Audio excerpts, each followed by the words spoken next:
మీరు ఒక బిగినర్ అనుకుందాం. ఓకే, అసలు మీరు ఏ విధంగా బ్రెయిన్ స్టార్మింగ్ చేయాలి, ఎలాంటి ఏరియాస్ ని హిట్ చేయాలి, సో మిగతా వాళ్ళకన్నా ఎడ్జ్ ఎలా తీసుకోవాలి, టెక్నికాలిటీ సబ్జెక్ట్ తో ఎలాగా మనం రాయాలి, అండ్ దాంతోపాటు మీరు ఒక బ్యూరోక్రాట్ ఉన్నట్టు ఎలా చూపించాలి కంక్లూజన్ పార్ట్ లో, ఇది కదా కావాల్సింది. ఓకే, సో ఇక్కడ క్వశ్చన్ ఇచ్చిన దాన్ని బట్టి చూసిన వెంటనే జస్ట్ విత్ ఇన్ 1 minute లో మీరు ఆ బ్రెయిన్ స్టార్మింగ్ ఎలా ఉండాలంటే ఎగ్జాక్ట్ గా కీవర్డ్స్ మీ మైండ్ లో పాపప్ అవ్వాలి. మీరు చాలా మంది అంటే ఇలాగా హ్యాండీ కీవర్డ్స్ కానీ, హ్యాండీ ఇంట్రోస్ కానీ, హ్యాండీ కంక్లూజన్స్ కానీ చేసుకోవట్లేదు. సో దీనివల్ల ఏమవుతుంది, ఎగ్జామ్ లో మీరు ఆలోచించి రాస్తున్నారు, ప్రతిదీ కూడా ఇంట్రొడక్షన్ కూడా ఆలోచించి రాస్తున్నారు, అండ్ కీవర్డ్స్ కూడా మీకు ఏవైతే ర్యాండమ్ గా ఆ సెంటెన్స్ మీకు గుర్తున్నాయో సో దాన్ని బేస్ చేసుకొని రాస్తున్నారు. అలా కాకుండా మీరు ఇంకో స్ట్రాటజీ మీరు తీసుకోండి. ప్రతి టాపిక్ కి హ్యాండీ ఇంట్రో, హ్యాండీ కంక్లూజన్ రాయాలి. ముందుగానే ప్రీ ప్లాన్ గా ఇదంతా కూడా మీరు రాసుకోవాలి. ఎగ్జామ్ కి వెళ్ళక ముందే ఈ ఎక్సర్సైజ్ అంతా కంప్లీట్ చేయాలి. మీరు ప్రతి టాపిక్ సంబంధించిన handy intro, handy conclusion and a set of keywords అనేవి మీ దగ్గర ఉండాలి. సో అప్పుడే మీకు అది ఎగ్జామ్ లో హెల్ప్ అవుతుంది. ఓకే, ఇప్పుడు సోషల్ లైఫ్ అన్నారు. సో ఇమీడియట్ గా మీకు ఎలాంటి కీవర్డ్స్ మీకు పాపప్ అవ్వాలి మీ బ్రెయిన్ లో, అది కదా ఇక్కడ ఇంపార్టెంట్. సో క్వశ్చన్ చూసిన వెంటనే ఆ సెట్ ఆఫ్ కీవర్డ్స్ అనేవి మీ బ్రెయిన్ లో స్ట్రైక్ అవ్వాలి. సో అది రిఫ్లెక్ట్ అవ్వాలి మీ ఆన్సర్ లో. సో ఇక్కడ ఏంటి, మనం టెక్నికాలిటీ సబ్జెక్ట్ కూడా మనం ఆలోచించాలి. ఎందుకంటే ఇప్పుడు ఇవాల్యుయేట్ చేసేది ఎవరు, యూనివర్సిటీ ప్రాసెస్. సో వాళ్ళు ఇంప్రెస్ చేసేలా రాయాలి. అండ్ ఇది ఒక స్టేట్ సివిల్ సర్వీస్ ఎగ్జామ్ కాబట్టి, లేదా యూపీఎస్సీ లాంటి ఎగ్జామ్స్ అయితే మీరు ఒక బ్యూరోక్రాట్ ఉన్నట్టు చూపించాలి. సో ఇది ఇక్కడ మనకి ఆలోచించి రాయాల్సిందే. ఇప్పుడు సోషల్ లైఫ్, ఇప్పుడు ఫస్ట్ పార్ట్ ఏంటి, దీంట్లో చూసుకుంటే medieval Indian temples sculptures. So immediate గా దీన్ని బేస్ చేసుకొని మీకు ఇంట్రో ఉండాలి. యాక్చువల్లీ ఇంట్రోకి ఏంటంటే ఒక సెపరేట్ టెక్నిక్, ఒక స్ట్రాటజీ ఉంటుంది, అది నేను చెప్పను. సో ఇమీడియట్ గా మీరేం టార్గెట్ చేయాల్సింది ఈ ఫస్ట్ పార్ట్ అనమాట. సో సెకండ్ పార్ట్ ఏంటి, సోషల్ లైఫ్ అనేది ఇచ్చారు. సో ఈ రెండు కీవర్డ్స్ మీరు టార్గెట్ చేసుకోవాలి. ఇప్పుడు సోషల్ లైఫ్ ఉంది, ఇప్పుడు ఇంట్రో కంక్లూజన్ నేను చెప్తాను, అవన్నీ కూడా secret strategies. And introduction, conclusion మీకు స్కోరింగ్ ఏరియాస్. మిగతా వాళ్ళకి మీకు ఎడ్జ్ ఎక్కడ దొరుకుతుంది, ఎక్స్ట్రా మార్క్స్ ఎక్కడ స్కోర్ చేస్తున్నారంటే ఇంట్రొడక్షన్, కంక్లూజన్ ఉన్నాయి. ఇప్పుడు అయితే కూడా సేమ్ అదే స్ట్రాటజీ చెప్పాను, అది చాలా బాగా వర్కౌట్ అయింది. ముందుగానే తన ఏంటికి హ్యాండీ ఇంట్రోస్, హ్యాండీ కంక్లూజన్ చేసుకోవడం వల్ల ఎగ్జామ్ లో ఈజీ అయిపోయింది. అండ్ ఎగ్జామ్ లో ఎక్కడ కూడా బౌన్సర్ అనే ఫీలింగ్ రాలేదు తనకి. ఎందుకంటే ఇలాంటి పీవైక్యూస్ నేను టెస్ట్ సిరీస్ కింద కొన్ని 100 క్వశ్చన్ ఇచ్చాను, అన్ని ప్రీవియస్ క్వశ్చన్సే. ఇన్ కేసు ఏపీ రిలేటెడ్ అనుకోండి, లేదా తెలంగాణ రిలేటెడ్ అనుకోండి, జస్ట్ ఆ వేరే స్టేట్ ఏదైతే ఉందో నా దగ్గర కలెక్షన్, సో దీన్ని మార్చుకునేవాడిని. సో ఈ విధంగా only previous questions test series కింద ఇచ్చేయడం వల్ల తనకి ఈజీ అయిపోయింది. సో ఎగ్జామ్ కండిషన్స్ ని ఎలాగా బాగా హ్యాండిల్ చేయాలి ఇది మీకు తెలియాలి. ఓకే, ఇప్పుడు సోషల్ లైఫ్ అనే కీవర్డ్ ఉంది.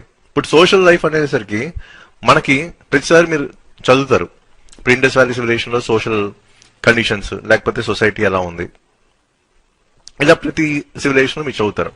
సో సోషల్ లైఫ్ అనేసరికి ఆ కీవర్డ్స్, సెట్ ఆఫ్ కీవర్డ్స్ ఉంటాయి కదా, రిలిజియన్, ఉమెన్, అలాగే సోషల్ హైరార్కీ, ఇలాంటి కీవర్డ్స్ ఉంటాయి. సో దీన్ని మనం టార్గెట్ చేసుకుంటే అయిపోయిందా లేదా. ఇప్పుడు ఫర్ ఎగ్జాంపుల్ సోషల్ లైఫ్ అనేసరికి ఇప్పుడు ఏమన్నారు, ఇక్కడ మిడివల్ ఇండియన్ టెంపుల్ స్కల్ప్చర్స్ అన్నారు. సో ఆ టైమ్ లైన్ ని బేస్ చేసుకొని సోషల్ లైఫ్ గురించి మీరు చెప్పాలి. సో ఫస్ట్ లో మీరు ఇమీడియట్ గా టార్గెట్ చేయాల్సింది రిలిజన్, అంటే అప్పుడు రిలీజియస్ లైఫ్ ఎలా ఉండేది. సో రిలీజియస్ లైఫ్ ఎలా ఉండేది అని మామూలుగా చెప్పేకూడదు. సో దానికి ఏంటి, సపోర్టింగ్ ఎవిడెన్స్ ఉండాలి, సపోర్టింగ్ ఎలిమెంట్ ఉండాలి. అప్పుడు ఏంటి, ఒక ఎగ్జాంపుల్ తో మీరు చెప్పాలి. ఓకే, సో ప్రతిదీ కూడా మీరు ఎగ్జాంపుల్స్ తోనే చెప్పాలి. మామూలుగా ఒక ప్లెయిన్ స్టేట్మెంట్ కింద చెప్తే ఇక్కడ వర్కౌట్ అవ్వదు. సో ప్రతిదీ కూడా సపోర్టింగ్ ఎలిమెంట్స్, ఆ ఫ్యాక్ట్స్ కానీ, ఆ ఎగ్జాంపుల్స్ కానీ చెప్పాలి. సో అప్పుడే అది కంప్లీట్ థింగ్ అవుతుంది. ఓకే, సో ఇప్పుడు రిలిజన్ అనేసరికి, రిలీజియస్ లైఫ్ అనేసరికి మనకి ఇమీడియట్ గా స్ట్రైక్ అవ్వాల్సిన థింగ్ ఏంటి, ఇప్పుడు ఇండియన్ టెంపుల్స్ కల్చర్స్ అన్నారు. సో జస్ట్ ఒక ఎగ్జాంపుల్ ఆలోచించండి, Khajuraho group of monuments Madhya Pradesh ఉంది. సో దాన్ని లింక్ చేసుకొని మీరు ఎలా ఒక స్టేట్మెంట్ ఫార్మాట్ రాసి ఇది ఎగ్జాంపుల్ అని సపోర్టింగ్ ఎలిమెంట్ కింద పెడితే అయిపోయిందా లేదా. సో నెక్స్ట్ మీకు ఇమీడియట్ గా స్ట్రైక్ అవ్వాల్సింది ఏంటి, ఉమెన్. ఇప్పుడు ఉమెన్ తీసుకుందాం. ఇప్పుడు ప్రతిసారి కూడా మన స్టేటస్ ఆఫ్ ఉమెన్ అని చదువుతూ ఉంటారు ఏన్షియన్ హిస్టరీ మీడియాలో కూడా. సో ఉమెన్ రిఫరెన్స్ కింద తీసుకున్నప్పుడు మనం ఎలాంటి ఎగ్జాంపుల్స్ మనం అక్కడ పోర్ట్రే చేయాలి, ఎలాంటి కంటెంట్ రాయాలి. సో ఫస్ట్ ఏంటి, ఈ సపోర్టింగ్ ఎలిమెంట్స్ అంటే ఎగ్జాంపుల్స్ కనుక మీకు ఐడియా వస్తే అప్పుడు అవి ఏం డిపిక్ట్ చేస్తున్నాయి, అనేది మీకు ఒక ఐడియా వస్తుంది. ఇప్పుడు ఫర్ ఎగ్జాంపుల్ మనకి మీనాక్షి అమ్మవారి టెంపుల్ ఉంది మధురైలో, అలాగే విట్లా టెంపుల్ ఉంది హంపీలో. సో వీటిని బేస్ చేసుకొని మీరు అది బ్యాలెన్స్ చేయొచ్చు. అలాగే సోషల్ హైరార్కీ, ఇప్పుడు ప్రతి దగ్గర కూడా మనం సోషల్ హైరార్కీ అని చూస్తున్నాం, ప్రతి దగ్గర కూడా సేమ్ అదే సోషల్ హైరార్కీని బేస్ చేసుకొని మనం రాయొచ్చు. ఇప్పుడు ఫర్ ఎగ్జాంపుల్ ఏముంది, కోనార్క్ సన్ టెంపుల్ ఉంది ఒడిశాలో. సో అది రిఫరెన్స్ కింద తీసుకొని మనం డ్రాప్ చేయొచ్చు, రాయొచ్చు ఆన్సర్ లో. అలాగే ఇంకా ఎలాంటి కీవర్డ్స్ మనకి స్ట్రైక్ అవ్వాలి, డైవర్సిటీ, అలాగే ఇంక్లూసివిటీ, ఇలాంటి కీవర్డ్స్ కూడా మనకు పడాలి. అలాగే ఇప్పుడు ఇండియన్ టెంపుల్ స్కల్ప్చర్స్ అన్నారు కాబట్టి కంపల్సరీ మనం స్కల్ప్టర్స్ గురించి చెప్పాలి. ఎందుకంటే ఈ స్కల్ప్టర్సే ఆ డిఫరెంట్ స్పియర్స్ ఆఫ్ లైఫ్ ని వాళ్ళు అక్కడ డెపిక్ట్ చేస్తున్నారు ఆర్ట్ అండ్ ఆర్కిటెక్చర్ ఫామ్ లో. సో దానికి ఒక ఎగ్జాంపుల్ కింద తీసుకోండి. ఓకే, ఇప్పుడు ఇంకా మీకు చాలా మూవీస్ మీరు చూస్తూనే ఉంటారు. ఇప్పుడు ఫర్ ఎగ్జాంపుల్ నేను కూడా చాలా మూవీస్ చూసాను, చాలా మూవీస్ రిఫరెన్స్ కింద నేను పెట్టుకుంటాను నాకేంటి ఆ రిలేటివిటీ కోసం. For example Rajinikanth Narasimha movie ఉంటుంది, సేమ్ అక్కడ కూడా ఎంత ఒక టెంపుల్ లోని చూపిస్తారు, అక్కడ ఆయన తీర్పిస్తారు. సో ఇలాంటి కల్చర్ అయితే ఉంది తమిళనాడులో. సో నేను ఎక్కువ వర్క్ చేసిన తమిళనాడు, కర్ణాటక టెంపుల్స్ కాబట్టి నాకు కొన్ని ఐడియా ఉన్నాయి. సో జనరల్ అబ్జర్వేషన్ తో కొన్ని రిఫరెన్స్ అనేది నా పెట్టుకున్నాను కాబట్టి నేను ఆ విధంగా నేను డ్రాప్ చేయగలను ఆన్సర్స్ ని. సో ఇలాగా ప్రతి దగ్గర కూడా మనం ఏంటంటే ఎగ్జాంపుల్స్ తీసుకోవాలి. ఇప్పుడు ఫర్ ఎగ్జాంపుల్ ఇక్కడ కీవర్డ్ ఏంటి, ఇండియన్ టెంపుల్స్ కల్చర్.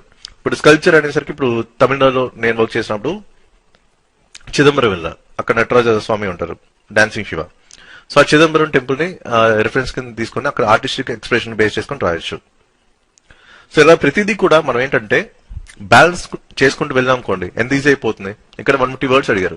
సో ప్రతిదీ కూడా ఏవైతే మనం ఇందాక కీవర్డ్స్ అనుకున్నాం, రిలిజన్, ఉమెన్, అలాగే సోషల్ హైరార్కీ, స్కల్ప్టర్స్ గురించి, అలాగే డైవర్సిటీ, ఇంక్లూసివిటీ, ఇలాగే ఇప్పుడు టెంపుల్స్ కూడా ఆ టైంలో cultural hub, economic hub, political hub కింద ఉండేవి. సో ఇలాంటి కీవర్డ్స్ కూడా మనం అక్కడ పెట్టొచ్చు.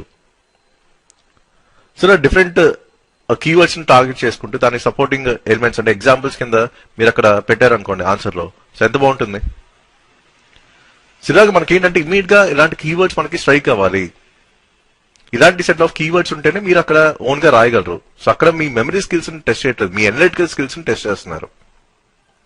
మెమరీ స్కిల్స్ అనేవి కొంతవరకే. సో ఆ సెట్ ఆఫ్ కీవర్డ్స్ అనేవి మీకు మైండ్ లో ఉంటే అప్పుడు ఆ స్పాంటేనిటీ ఆఫ్ థింకింగ్ అనేది యాక్చువల్ గా టెస్ట్ చేస్తున్నారు కాబట్టి ఎగ్జామ్ లో. సో అప్పటికప్పుడు మీరు ఎలా రాయగలుగుతున్నారు within the time bound లో, అది ఇక్కడ వాళ్ళు చెక్ చేస్తున్నట్టు. అలాగే మీ అనలిటికల్ స్కిల్స్ ఏంటి, మీ మల్టీ డైమెన్షనల్ అప్రోచ్ ఎలా ఉంది, సో కంక్లూజన్ లో మీరు ఏ విధంగా రాస్తున్నారు, ఇంట్రో ఏ విధంగా రాస్తున్నారు, ఇవన్నీ కూడా చెక్ చేస్తున్నారు. సో వాళ్ళ బ్లూ ప్రింట్ లో కూడా ఏదైతే ఉంటుందో ఆ కీవర్డ్స్ మ్యాచ్ అవ్వాలి మీ ఆన్సర్ తో. సో వాళ్ళ దగ్గర ఏవైతే సెట్ ఆఫ్ పాయింట్స్ ఆ కీవర్డ్స్ అనేది దానికి ఎగ్జాక్ట్ గా మ్యాచ్ అయితేనే మీకు మార్క్స్ పడుతున్నాయి. ఓకే, ఇది మీరు తెలుసుకోవాల్సింది. ఇవన్నీ నాకెలా తెలుసు అంటే ఇప్పుడు మా ఫ్రెండ్ వాళ్ళ father UPSC evaluator, last 15 years నుంచి ఆయన పేపర్స్ ఇవాల్యుయేట్ చేస్తాను. సో అక్కడ ఎలాంటి ప్రాసెస్ ఉంటుంది, ఏం చెక్ చేస్తారు, ఏ విధంగా చూస్తారు అన్ని కూడా నాకు తెలుసు.